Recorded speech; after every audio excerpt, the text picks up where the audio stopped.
El año pasado teníamos una palabra clave, no sé cuántos la recuerdan. Fue hace mucho tiempo ya, el año pasado. La palabra clave era voluntad. Este año tenemos otro énfasis, otra palabra clave. Pero me gustaría, además de comenzar felicitándoles, me gustaría comenzar orando. Saben, este mes el énfasis es la oración. Y vamos a estar un poco hablando acerca del énfasis del año.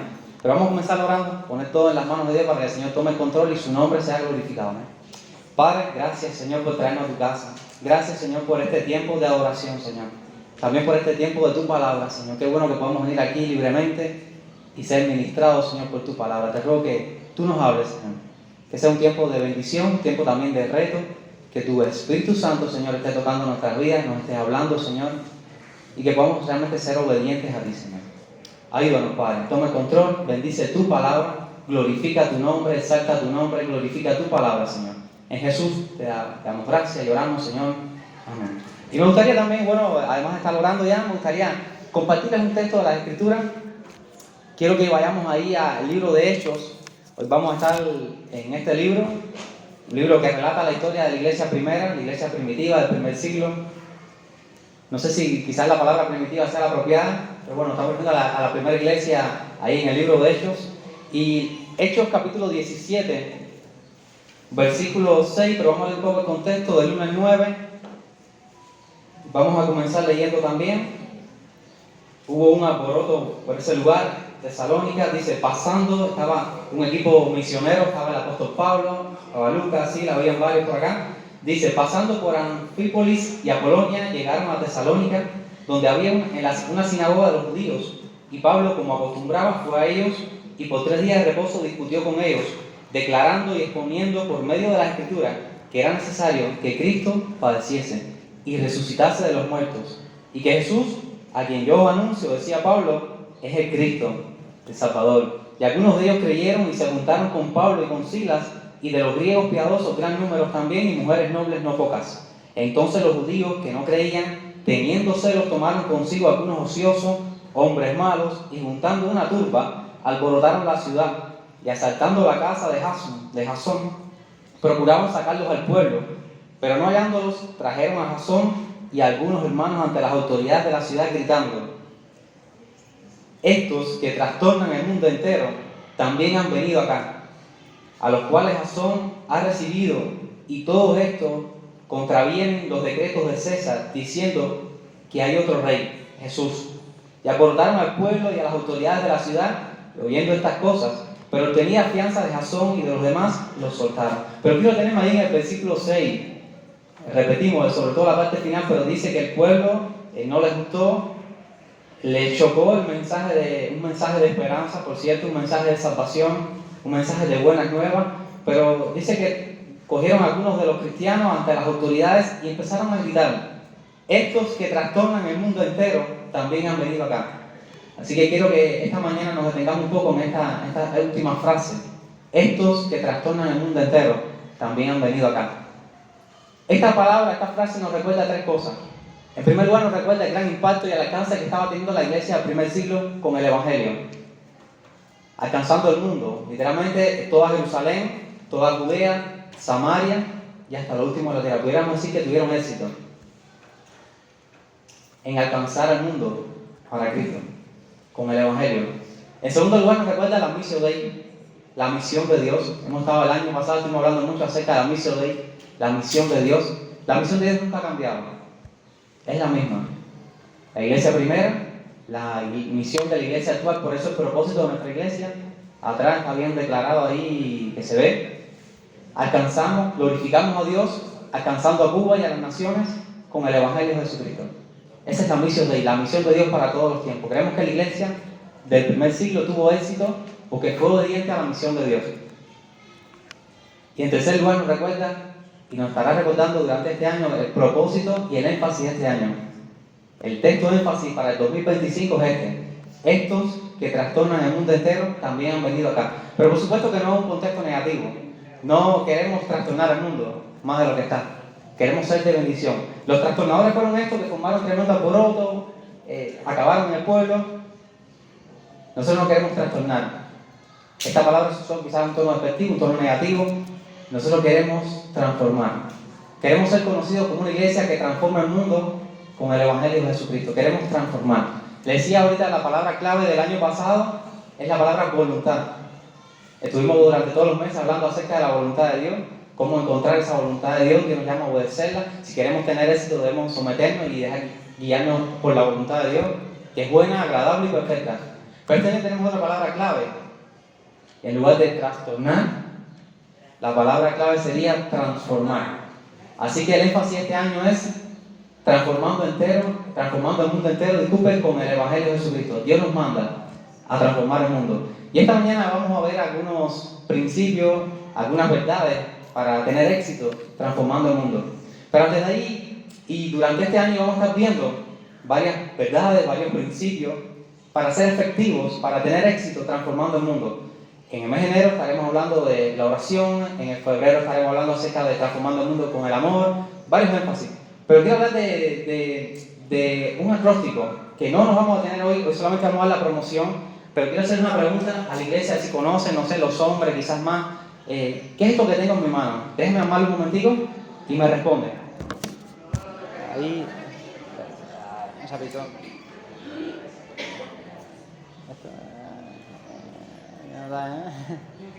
Hay gente que son duras. Dale, ¿sabes? Hay gente que se pesca. ¿Usted era duro? Bueno, ¿qué cosa es esto y para qué sirve? Es una hora de pescar, ¿verdad? ¿Y para qué sirve la hora de pescar? Para pescar, ¿verdad? Es una sola promoción. Este verbo, pescar, también se usa en un acróstico, donde cada letra tiene un significado. La P significa proclamación. Y este acróstico nos habla acerca de los principios de, ¿cómo se llama esto? De los propósitos de la iglesia, de todas las iglesias. La iglesia en el Nuevo Testamento, sobre todo, está en Hechos capítulo 2, una iglesia que proclamaba el Evangelio. La E es enseñar la palabra, dice que perseveraban en la doctrina de los apóstoles, enseñaban por las casas, ¿verdad? Una iglesia que perseveraba en el servicio. Se servían unos a otros, tenían en común todas las cosas, compartían todas las propiedades. Usted lo puede hacer todavía. Y Dios nos llama a tener, compartir, a servirnos unos a los otros, ayudarnos unos a los otros, socorrernos unos a los otros. También tenemos la C. La C es comunión. Una iglesia que tenía comunión con Dios y comunión entre los hermanos. Dice que tenían en común todas las cosas. Después viene la A de adoración. Dice que tenían favor con todo el pueblo, estaban alabando a Dios en sus corazones y teniendo favor con todo el pueblo. Y tenemos la R, que algunos la usan en este acróstico, otros no, pero bueno, vamos a añadirla como reproducción. El propósito de todo esto es alcanzar a otros para Cristo. Pues la misión de Dios, la misión no ha cambiado, la orden no ha cambiado. Hechos 1:8, recibiréis poder cuando haya venido sobre vosotros el Espíritu Santo y me seréis testigos en Jerusalén, en toda Judea, en Samaria y hasta lo último de la tierra. Dios nos llama a transformar el mundo. Pescar nos habla de los propósitos de la iglesia. Si somos fieles en estos propósitos, Dios nos va a bendecir, vamos a tener éxito. Pero hay algunas cosas, durante este año vamos a estar hablando acerca de estos propósitos, por eso es solo un spoiler, un anuncio. Vamos a enseñar cómo pescar, quizás en un sentido alegórico estaremos hablando de ese tema, pero no basta solo quizás con proclamar el Evangelio, no basta quizás con enseñar. Hay algunas cosas que no podemos pasar por alto, son principios. Y esta mañana quiero compartirles 3 principios para tener éxito en transformar el mundo. El primer principio sería que transformamos el mundo con el poder de la oración. Es el énfasis precisamente del mes de enero. Transformamos el mundo en oración. Necesitamos orar. Necesitamos orar. La oración es comunión con Dios. Tiempo donde nos acercamos a Dios, estamos en la presencia de Dios, tenemos comunión. Nos conectamos con Dios. Una relación no se concibe si no habla, si no hay comunicación. Estamos casados, pero no nos miramos la cara, no hablamos. No conversamos, no hay comunicación, no hay una relación, realmente no hay una relación efectiva. ¿Me voy a cambiar el micrófono? Otra ahí. Parece que la batería está un poco...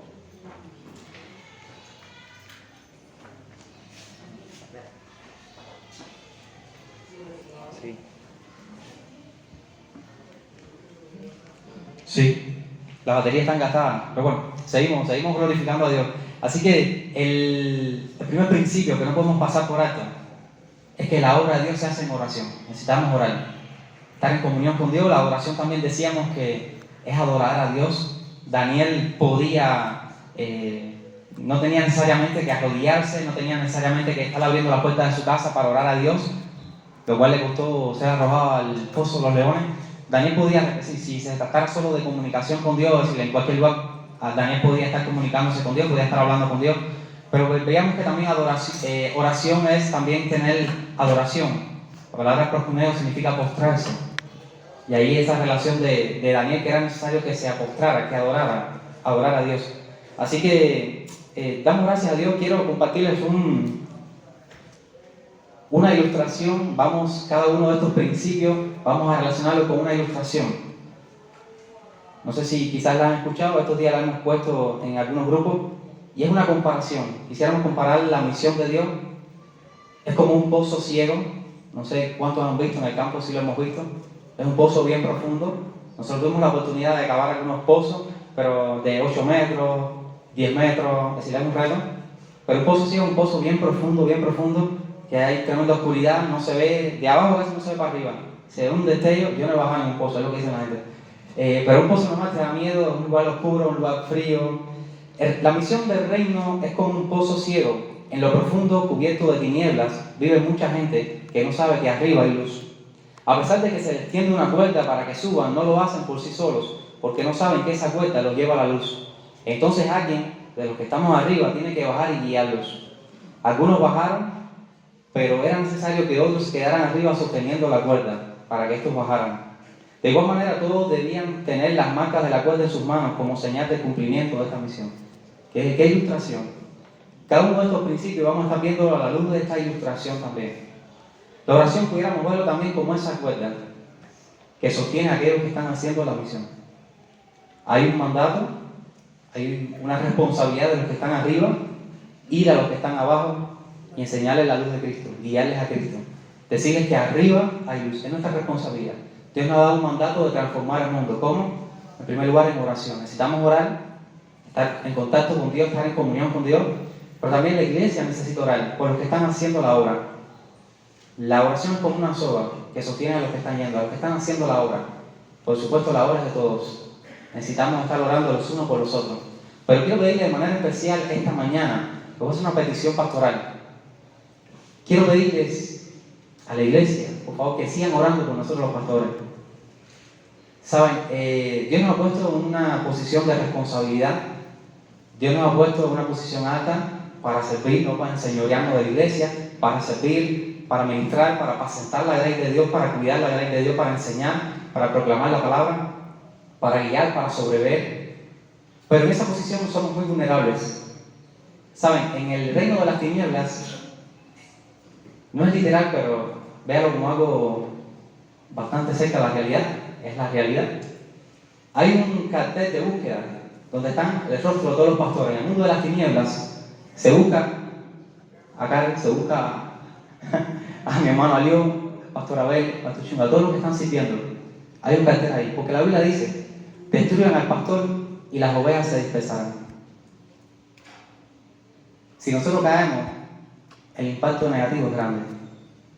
Por eso quiero pedirle a la iglesia que nos sigan sosteniendo. Nosotros no podemos bajar si ustedes no nos sostienen. Necesitamos que nos sigan sosteniendo en oración. Es una petición personal. Estén orando por nosotros, somos muy vulnerables. Dios, por supuesto, nos guarda. Dios ha permitido grandes cosas en nuestra vida, Dios nos ha usado mucho. Por supuesto que ha sido la gracia de Dios, pero también gracias porque en parte se debe a que ustedes nos han sostenido. Quiero agradecer a esos hermanos que nos dicen: pastor, estoy orando por ti.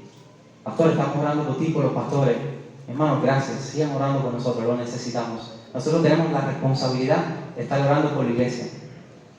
Como decía, creo que Samuel: ay de mí si no lo hago, si no intercedo por el pueblo. Si nosotros como pastores tenemos esa responsabilidad, como cristianos tenemos esa responsabilidad de estar orando los unos para los otros. Pero oren por nosotros, por nuestra familia, para que el Señor nos guarde, nos siga guardando. La obra de Dios, Dios nos va a guardar. Pero hay testimonios negativos.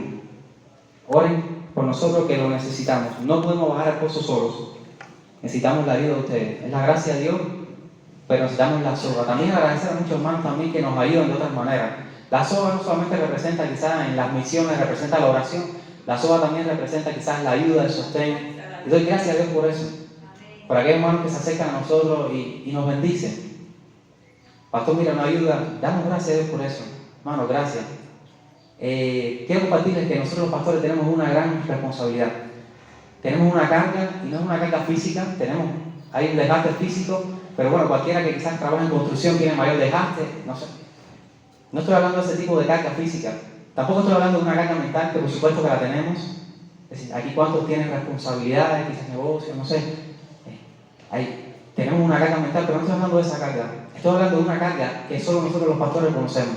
Es una carga espiritual que nosotros tenemos, que ustedes no tienen. Dios nos ha llamado muy bonito, pero tenemos una carga espiritual sobre nosotros que pesa. Necesitamos estar agarrados del Señor. Necesitamos que la iglesia, le estamos pidiendo hoy a la iglesia, que sigan orando por nosotros, que nos sostengan, que nos ayuden. Los discípulos de Cristo, al igual que nosotros, tenían el mejor ejemplo y el mejor modelo a seguir, Jesucristo. La Biblia dice que Jesucristo era un hombre de oración. Ahí comenzó su ministerio orando. Dice que se apartó 40 días en el desierto buscando la voluntad de Dios en oración. Jesús también dice que a pesar de su ajetreo, de su fama, leemos en Lucas capítulo 5, dice que su fama se extendía más y más y se reunía mucha gente, personas venían a él para ser sanados, quizás para ser también liberados de los demonios. Pero dice el versículo 16 del capítulo 5, mas Jesús se apartaba a los lugares desiertos y oraba. En medio del ajetreo, en medio del trabajo, Jesús oraba. Leemos, no sé cuántos han leído el Evangelio de Marcos, cuántos les gustan quizás las películas de acción. Es un evangelio que tú estás leyendo y tienes que tomarte un tiempo que te falte el aire, porque vemos a Jesús que está en Nazaret, está para Judea, no para. Jesús que está predicando, está sanando. Cuando llega a un lugar, llega a una casa quizás donde puede haber tranquilidad, llega 1 millón de personas. Ahí en el capítulo 2 de Marcos traen un paralítico, lo bajan por el techo, es decir, tremendo, no paran. Tú lees el Evangelio de Marcos y te cansas, porque Jesús no para. Pero ¿saben para qué paraba Jesús? Para orar. Jesús era un hombre de oración. Y los discípulos, los apóstoles, nosotros tenemos ese modelo, tenemos ese ejemplo. Y vemos que la iglesia del primer siglo era una iglesia que oraba. Nosotros leemos hasta el capítulo 17, estos primeros capítulos estuve leyendo estos días, por supuesto para compartir la palabra de Dios. En el capítulo 1 la iglesia estaba orando en el aposento alto, esperando la promesa de Dios. El capítulo 1 al final era necesario escoger un sustituto de Judas, el 12º de los apóstoles, el 12, el número 12, y oraron. Y cada vez que iban a hacer algo la iglesia oraba. Y tú ves que había una situación de peligro.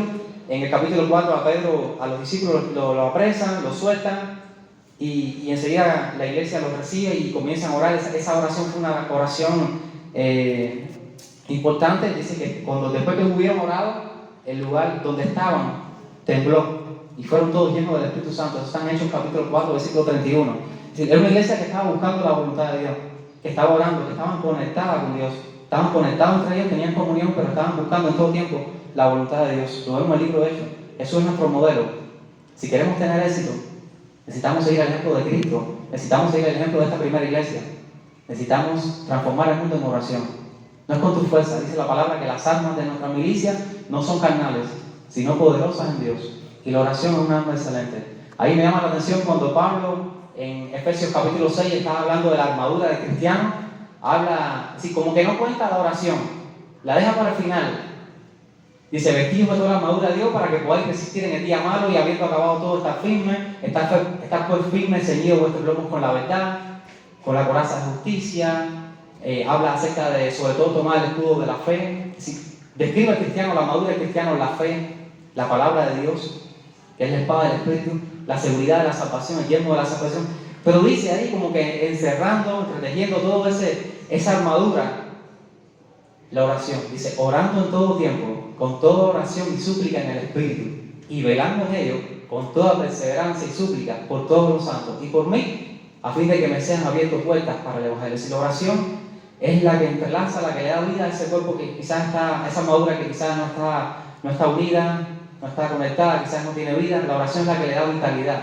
Necesitamos orar. Si queremos tener impacto, si queremos transformar el mundo, necesitamos orar personal y orar como iglesia. Les invitamos ahí a hacer una promoción. Estamos promocionando. Todos los días de la mañana tenemos un tiempo de oración. El lunes, los miércoles también a las 9, el martes con los trabajadores, jueves y viernes. estemos orando. También esta dinámica que vamos a estar haciendo, por eso queremos comenzar el año en oración, buscando la voluntad de Dios. Sabemos que no podemos hacer las cosas en nuestra fuerza. La obra de los hombres perece, pero si la obra es de Dios, no hay quien la aguante. Así que la exhortación, que queremos tener éxito, necesitamos transformar el mundo en oración. En segundo lugar, necesitamos transformar el mundo con el Evangelio de Jesucristo. Por supuesto, en la ilustración del pozo está la oración, nosotros bajamos. ¿Y qué le compartimos a esas personas que están en oscuridad? El Evangelio de salvación. Un mensaje de buenas nuevas, un mensaje de esperanza, un mensaje de luz para aquellos que están en oscuridad. No basta y no son suficientes las palabras bonitas, palabras de sabiduría humana. Mira, consorte, mira, amigo, mira, de arriba, eso está. Y hacer una descripción de lo que es quizás la salvación del reino de los cielos, de la iglesia. Aquí no va a tener problema, busca al Señor, tu vida va a ser, mi hermano, ¿no? El Evangelio.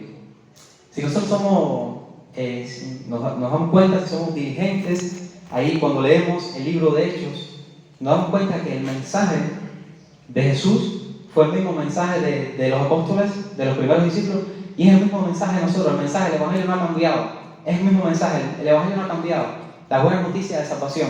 Jesús dijo: vengan a mí todos los que están trabajados y cansados y yo os haré descansar. Arrepiéntanse, vuélvanse a Dios y vengan a mí. Jesús dijo: vengan a mí que yo soy el agua de vida. El que tenga sed beba esta agua de vida. Jesús dijo también: yo soy el pan de vida, Juan 6. El que coma este pan no tendrá hambre jamás. Jesús también dijo: yo soy el camino, soy la verdad y soy la vida. Nadie llega al Padre sino por mí, Juan 14:6. También Jesús dijo: yo soy la luz del mundo. El que me sigue no andará en tinieblas. Jesús, en la predicación, en la proclamación del Evangelio, daba testimonio de sí mismo. Él es la luz, Él es la vida. Arrepiéntanse y vengan a mí, para que tengan vida, para que tengan luz, para que salgan de la oscuridad. ¿Cuál era el mensaje de la iglesia? ¿Cuál era el mensaje de la iglesia en el libro de Hechos?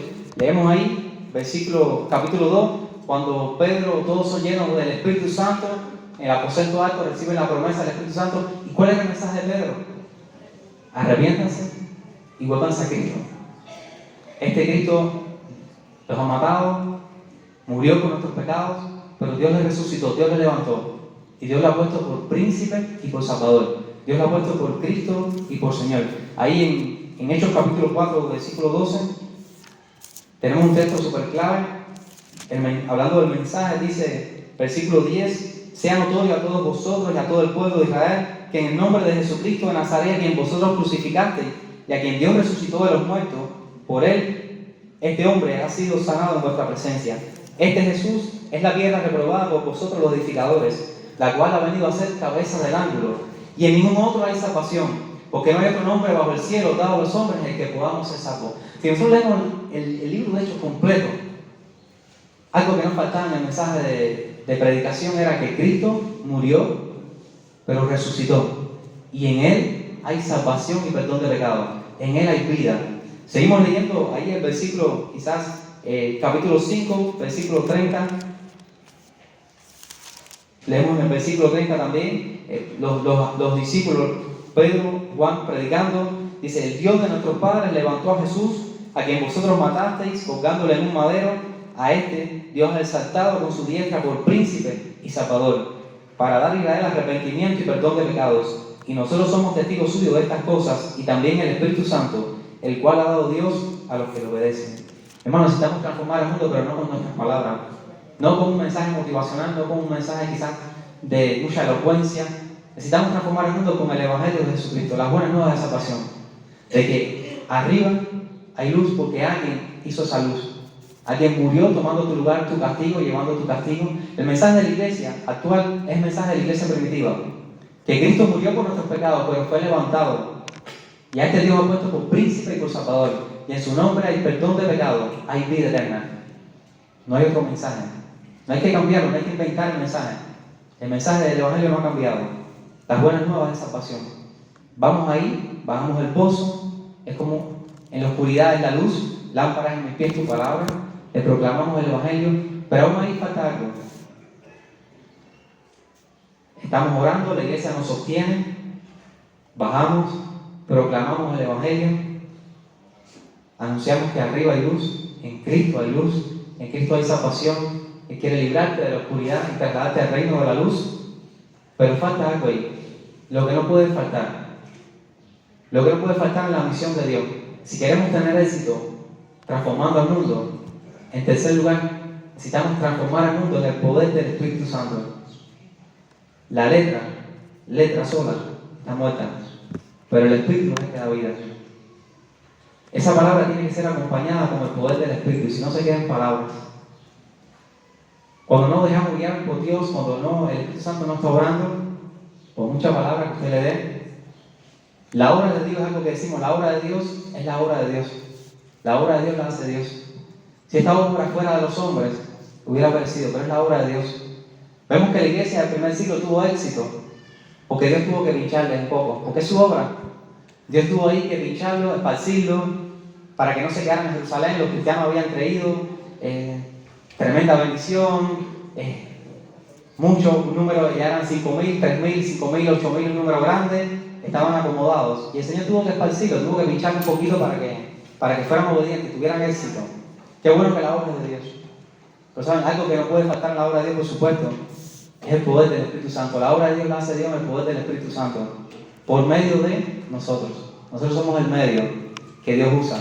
El Espíritu Santo es el que nos da el poder para hacer la obra. Hechos 1:8, recibiréis poder cuando haya venido sobre vosotros el Espíritu Santo, y me seréis testigos en Jerusalén, toda Judea, en Samaria y hasta lo último de la tierra. El Espíritu Santo es el que nos da quizás el poder, la fuerza para bajar la soga, el que nos alienta, el que nos guía, nos dice a dónde debemos ir, el que nos guía. El Espíritu Santo es el que nos marca como hijos de Dios, aunque estamos en tinieblas, estamos en la oscuridad, estamos en el fondo del pozo rescatando, estamos en el mundo, pero no somos del mundo. Tenemos un sello, una marca. El Espíritu Santo es el que nos marca, nos identifica como hijos de Dios, como hijos de la luz, nos da las palabras, pero el Espíritu Santo es el que convierte a las personas, es el que hace la obra espiritual en los corazones, es el que le quita a esas personas que están en oscuridad, aunque tú les hables. Si el Espíritu Santo no obra, no quita el velo, las personas no van a ver y no van a entender el mensaje. El Espíritu Santo es el que revela a Cristo. En el libro de Hechos, en el Nuevo Testamento, aparecen más de 300 referencias al Espíritu Santo acerca de su ministerio. En el libro de Hechos se habla acerca de cambiar el nombre, lo hemos estado comentando, se conoce como Hechos de los Apóstoles, pero se sabe que no son los apóstoles el personaje principal. Está Pedro, está Pablo ahí a partir del capítulo 11, pero no son ellos las personas más importantes en el libro de Hechos. En el libro de Hechos el personaje central, la figura principal, es el Espíritu Santo, que vemos dándole poder a la iglesia, guiando a la iglesia, diciéndole por aquí no, por aquí no, por aquí sí, abriendo puertas. El Espíritu Santo guiando a la iglesia, diciendo apártenme a Pablo y a Bernabé, apártenme a esto, vayan ustedes para acá. Es el Espíritu Santo, es Dios haciendo la obra. El Espíritu Santo guiando a la iglesia del primer siglo, saben, nuestro modelo, nuestro ejemplo, en su humanidad se dejó guiar por el Espíritu Santo. Los discípulos se guiaron por el Espíritu Santo, los apóstoles, por eso tuvieron éxito. Necesitamos guiarnos como iglesia por el Espíritu Santo. Pedir al Señor que nos guíe. Por eso cuando vamos a salir, pastor, a ver, para tocar, siempre estamos recordando orar. Es necesario orar, pedirle al Señor, danos a las personas que tú estás orando, a las personas que guíanos, Señor, guíanos tú, danos citas divinas, es la palabra que usamos, una palabra que gusta el pastor a ver para atrás.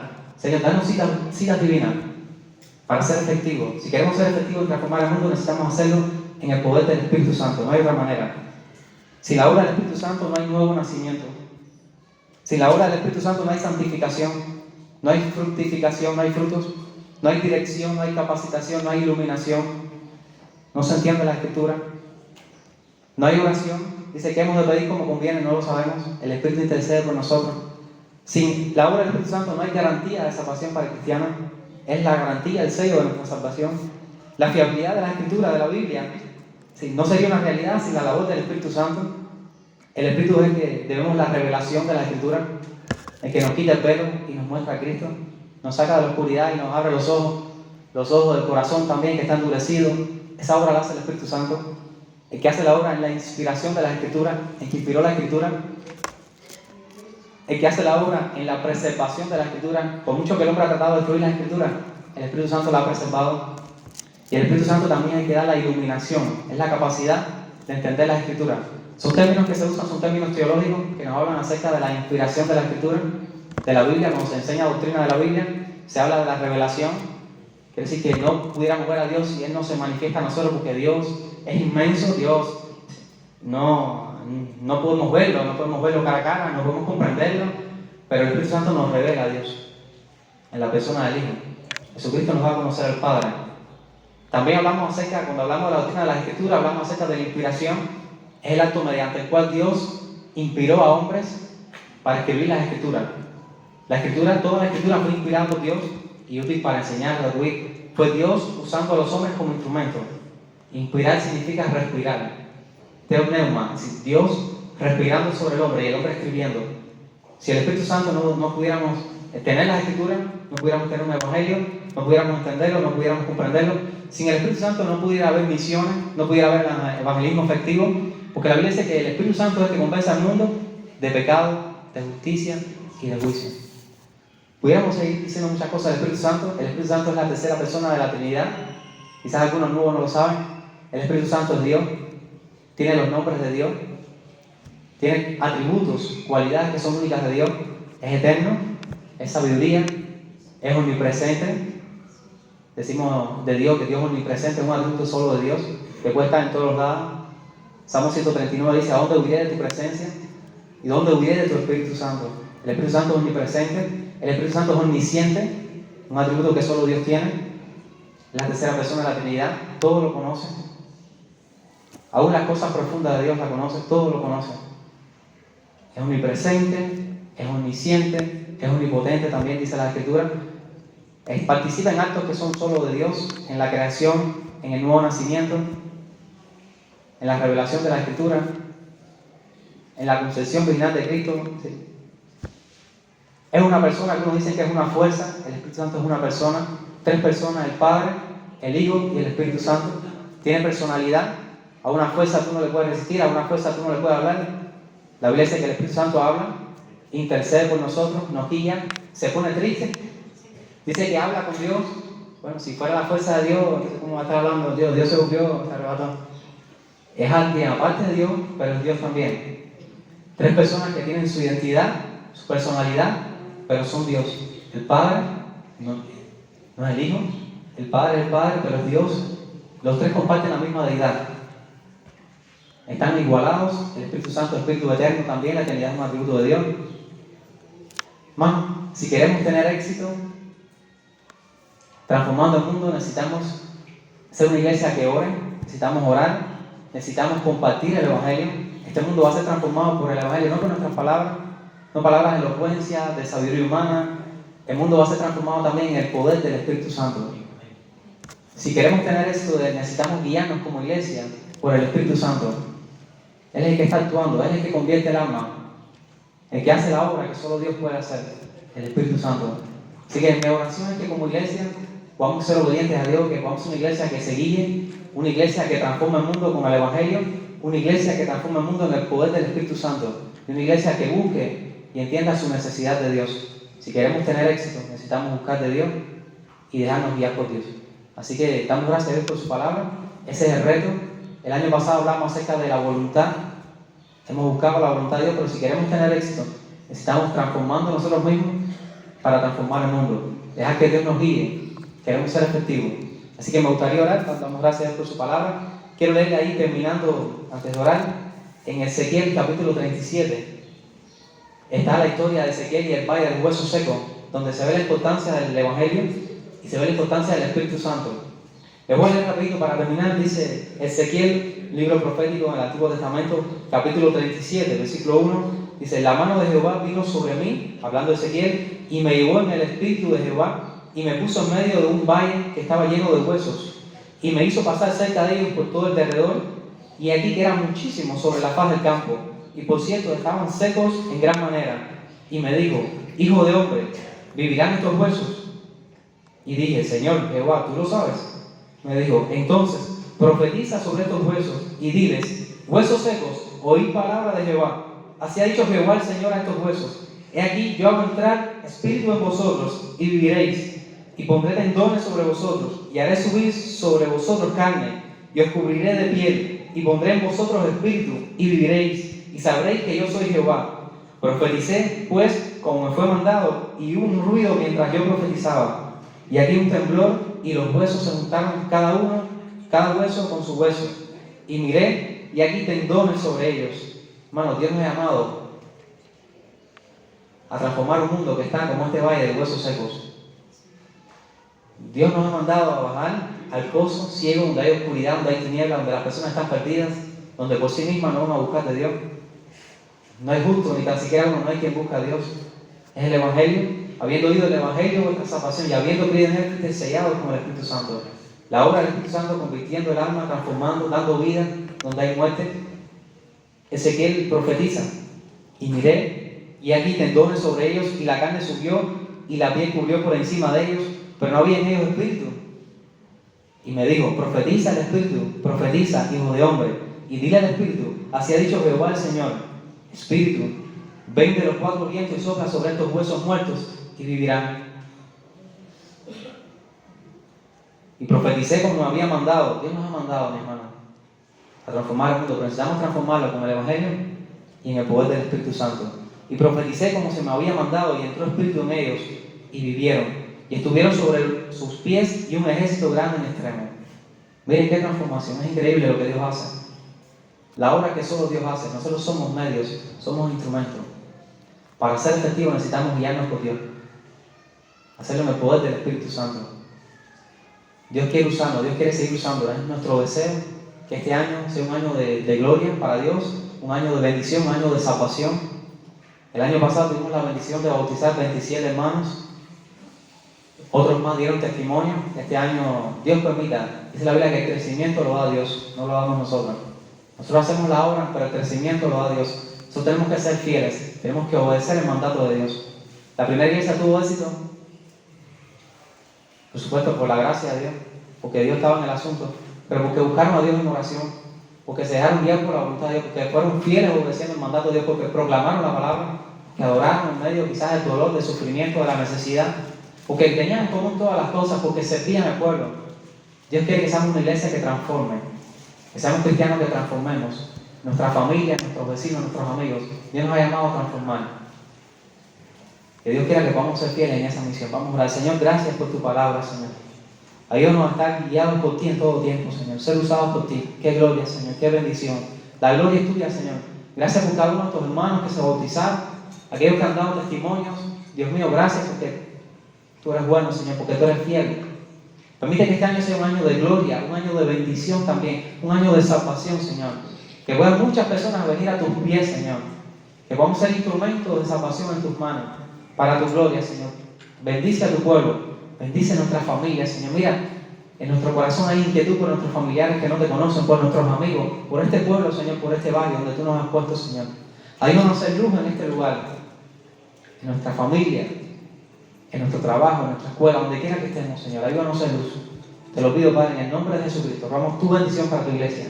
Y te damos gracias, Señor, porque la gloria es tuya, Señor. Amén.